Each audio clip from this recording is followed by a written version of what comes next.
फुकट किती महाग पडू शकतं आपण पाहू शकतो. हा गावठाणचा डिपो आहे, 8 दिवस झालं बंद आहे, कारण जळाला होता. खरंच आपल्याला फुकटची सवय लागली म्हणजे प्रत्येकजण, आता समजा सहभागी प्रत्येकजण दोषीच आहे.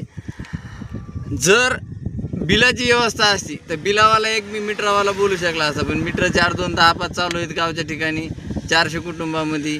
आणि जर ह्या गोष्टी जर 8-8 दिवस सुखसुविधा तुमच्या भेटत नसतील तर खरंच आपण एकशीत भारत म्हणत आहेत, बरोबर आहे.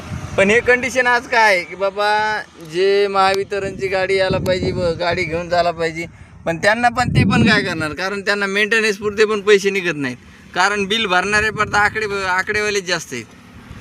त्यामुळे खरंच प्रत्येक व्यक्तीने ह्या गोष्टीचा विचार करणं गरजेचं आहे, मीटर घेणे गरजेचे आहे.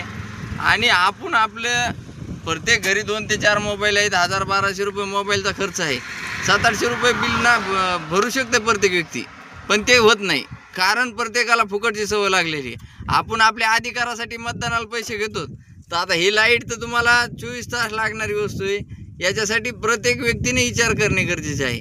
कारण महावितरण फक्त आता हे जे चालू आहे हे आता डिपो जर भेटायला फक्त राजकीय हस्तक्षेपाने, जर प्रत्येक व्यक्तीला अधिकार नसेल बाबा आपला हक्क आपल्यापर्यंत मिळावा, त्यासाठी तुम्हाला खर्च करावाच लागेल लाईट.